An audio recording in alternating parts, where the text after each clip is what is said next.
It's the big DJ with the big sound. We're talking DJ Me, stamped in the street. Ladies and gentlemen, we in the building. It's your boy DJ Meat, and I'm back on the DJ Meat podcast. And I already got boy in the building, man. A lot of you may know, a lot of y'all may not. You already know, man. Recording artist, Young Breed. Ooh. What's going on with you, man? What's poppin', man? What's poppin'? Hey, shit, you know. I'm already in 2024, man. Oh, we there already? Yeah, man. I came to 24 in November. I think November 16 was my first. Yeah, that was the first day. That was your new year. Yeah, that's what I'm talking about. That's all it's about right now. We just cooking, man, loading up. That's it. Yeah, I know, man. So let's talk about some music, though. Let's talk about something familiar. You know what I'm saying? Like you've been off the scene for a minute, and you came back, and yeah. Came back with the fire too. Yeah, man. We just, we never stopped recording. I just put a pause on releasing the music maybe for a while. I was just really focused on the other side, more of the business. I started when you get on YouTube and you looking at one specific thing. And then you start going all the other related articles and all that. I think that's what I went through when I got I'm good for that one. We call wormholes or some shit. Yeah. So I just got caught up in the business aspect. During COVID, music kind of took a pause, so to say. So what I did was I started focusing on businesses. I started focusing on other outlets. And I just got caught up in the rabbit hole, man. I just started focusing on how to improve these businesses, how to please my clients, et cetera, et cetera. So I never stopped recording. I just kind of just backed off releasing for a minute. But, that's my first love, music, my first love. So we definitely coming back full throttle, giving the fans what they want. A lot of my fans, a lot of my supporters from day one, just asking for music. So, I'm just feeding the masses right now. What's up? I see you talk a lot about business. So, what's the name of your business? What kind of business do you operate in? Right now, I have a multi-purpose shop, Puro Miami. Puro Miami, we just opened up. It's probably been open like half a year now. That's like my project. That's like my baby. I've been working on for a while. Really, it's it's a introduction into the cannabis world in South Florida. I give people a nice variety of cannabis to choose from, premium flowers, stuff like that, different products and stuff like that to deal with cannabis. And it's really just an introduction. Clothing store as well, that's on the way. So it's just a multi-purpose shop, different businesses, different ventures and stuff. Just really how would I say, like a home base. It's really a home base for me to gather up all the things I'm working on collectively. That's what's up, man. That's a real dope business there. So Puro Miami, that's also was the name of the mixtape that you just put out, correct? Yeah, man. We just doing a lot of cross branding, putting stuff out there, man. And I just felt like that's what I've been focused on. So that's what I named the project. That's what I named everything I've been working on. So I'm just focused right now. It's like a tunnel vision thing, man. I'm just super focused. Puro Miami is at the top of my list. So.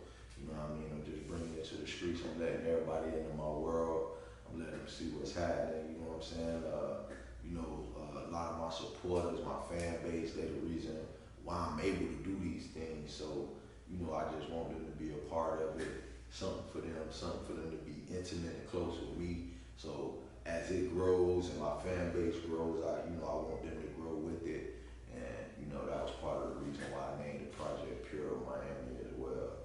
And I see you connected with Killer K on that. Killer K.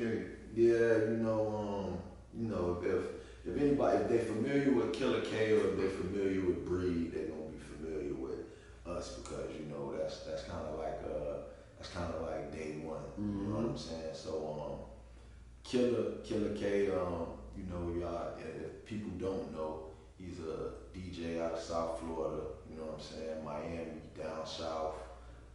He's been in the DJ world for X amount of years. You know what I'm saying? Like I said, we been in this thing for the longest, from the beginning. So right now he's under Live House.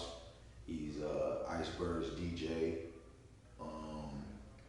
And he's been putting out projects. He's been putting out album projects under the Live House entity. And me and him got together. We told each other, man, let's get some music. Let's put some stuff together. We got a nice project lined up, and that was the beginning of how we birthed that situation. This was up, man. So I see, you know, you do a lot of, you know, freestyles and of the current records. Why is it important for you as an artist to continue to, you know, do that path? Because you know that was something that you did previously before. Right. I think it just go back to the origin, and to me that's staying in the gym. That's keeping your skills. You know what I mean? You know, iron sharpen iron type vibe. So what I you know, from the beginning of my career, I always did freestyle records, you know, just jacking for beats, industry beats and stuff like that. If it's a hot record, if I fuck with it, I jump on it and do my thing on it. And it was never a disrespect to artists or nothing like that. It was just more so paying homage to a record I liked it, or a record somebody on my team or somebody around me told me, hey boy, this record hot right here, jump on it. You know what I mean? And it usually helped. It usually helped the other artists as well. So, you know what I mean? It's just something I do, man. It's just a part of my it's a part of my music. It's a part of what we do and create. And you know, it give my fans content and give them stuff to listen to. They look forward to it. Cause I was doing a mixtape series called Freestyle Chronicles, and I might have did like maybe 10 volumes of that. And to this day, they still ask me, you know, 420 dropping, you know, they want to hear stuff. So, you know, I just keep that to feed my fans and stuff like that. And I think that 420 compilation is, I think like that's something that you know made monumental every 420 that people look for. Like people, you know, going, yeah, well, Bree gonna drop something. Yeah. You know what I'm saying? Like, yeah. And I ain't expected to be like that. I really just, in the beginning, 420, that's just something I celebrate. You know, we smoking now, we smoking good, everything, you know what I mean? I'm a cannabis lover, you know what I'm saying? So 420 was just something fun for me at first. And I was like, yo man, you know, I drop a freestyle mixtape every 420.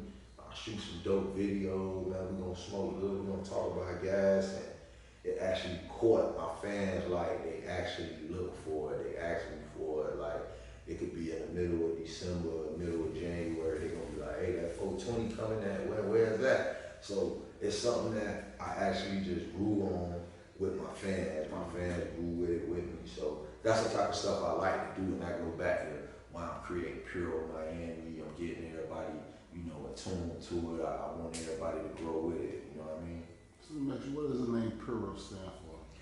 Puro is pure in Spanish, you know what I'm saying? Puro just had a nice ring to it, you know what I mean? And that's really what we represent, man, purity, you know what I mean? Everything gonna be 100%, it's gonna be raw, it's gonna be authentic. So I just thought that represented everything that I was dealing with, everything I was based on. So me and my partners, you know what I'm saying? We agreed on Puro Miami. As a pioneer, you know, someone call you, but you've been around in the music game for a while, right? Yeah, most For definitely. a while. Yeah. So you don't see artists come and go just like I have. Right. The current state of Miami, you know, we're in a whole different fucking state. Yeah. in the music and the artist, what's your take on it? How do you feel about, the motion and shit? I think I don't see a big difference in when I was striving to become an entity or become a household name in Miami or trying to work my set and trying to do what I do. I don't really see a difference in it. I see a lot of young, hungry artists out here in Miami. I see a lot of cats that's trying to do what they do as far as network, as far as promote. I just feel like we're in a time where there's so many different ways to accomplish what I was trying to accomplish back then. And I think what we see in the state of Miami is everybody trying to figure out what lane they can exploit to accomplish what they're trying to get to. And I think, with that's gonna come confusion because you'll have people from my generation, older generations that feel like they don't understand what this generation might be doing. And at the end of the day, I think everybody gotta be a little more open-minded because this kid that might only drop his music on TikTok might blow up off of that, might, see a lot of income off of that. And we might just not know how he did it. We might not understand it rather. So I think that's the state Miami in. Everybody trying to figure it out. You know what I'm saying? And I don't think it's no different in other markets and other cities. I feel the same way. I feel like it's, it happens everywhere, man. We take it more personal because we live it. Mm-hmm. You know what I'm we saying? see it, so we see it. So it was eras and it was ways and it was markets that's not really lucrative right now in the music business that was back then. So I think with that just comes us understanding it's an end of an era, it's the beginning of a new era. I think the new artists that's coming today, they just understand that there's different ways to make it. You know what I'm saying? There's different ways to accomplish what we was trying to accomplish back then. It might be easier, it might be harder, some shit we might not understand, some shit we might not get. And I think that's the state of Miami. I don't think we in a horrible state. I don't think music is dead in Miami. I just think people trying to figure it out. And that's what it be taking. You know what I'm saying? So let me ask you this. How do you feel about a lot of young artists feel like they don't need someone like you or someone considered an OG, you know what I'm saying? Yeah. They feel like they don't need y'all. Yeah. And I've been seeing that conversation go around lately, like. Yeah. How do you feel about that? I don't take it personal.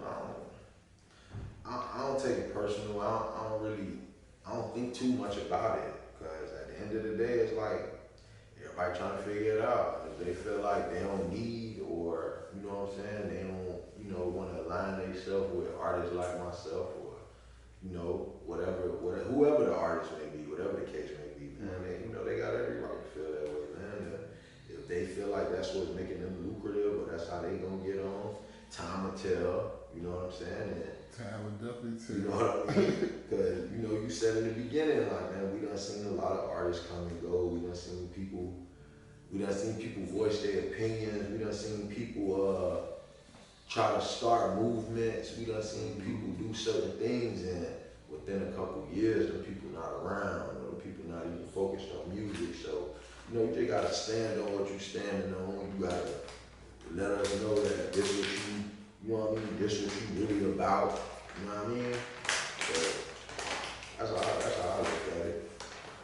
So have you been doing any collabs, features with any new artists? Yeah, man. I've been rocking with a few. I don't know if y'all even consider these new artists, man. But they're from a a younger generation, you know what I mean? So on my new project, you can look for Chief Pound. Shout out to Chief Pound, he on there. Shout out to 12 Lynn, he on there. Shout out to Flow Kid. It's all known artists that you Yeah, know. that's why I said I don't know if you gonna consider I was talking about artists. I was talking about shout out to G Stuck, G Stuck, he brand new. Well, he ain't brand new, but he just not getting his momentum back. Okay. Like maybe he more, someone reach out and say, "Please, I would love if you do a song with you," because a lot of people, they didn't have conversations with me, like they look up to you, like, damn, why you still doing music? They respect it. Yeah. Nah, you know what I'm saying? I fuck with that. Nah, man, I'm always open to the artists, man. When they want to work, they know they can hit Breed, man. They know Breed ain't hard to contact, man. Everybody in the city, everybody know they want to reach Breed. You know what I mean? They know they can hit me on all the social medias. They can pull up. They know how that shit go with Breed. So I'm always willing to work, man. They got motion. They working. You know what I mean? They really with the shit. They going with the shit. So. And I was having a conversation with Mike Smith and OGBBE. Yeah, the homie. Yeah, and we were discussing known artists that's already known in the city could do a collab joints, collab projects. You know what I'm saying? Yeah. Are you open to something like that? Yeah, most definitely, man. I do it, man. I always be down for that when it makes sense. If it makes sense, we do it. You know what I mean? It's just you like it's a lot of people, like we say, you gonna see them today and you ain't gonna see them tomorrow. So like, nah, we can't waste no time. You gotta know you stepping on business. Right. You know what I'm saying? Really doing this shit, you really about this shit, you finna really, we finna shoot these videos, we finna go in the studio tonight, you finna get it.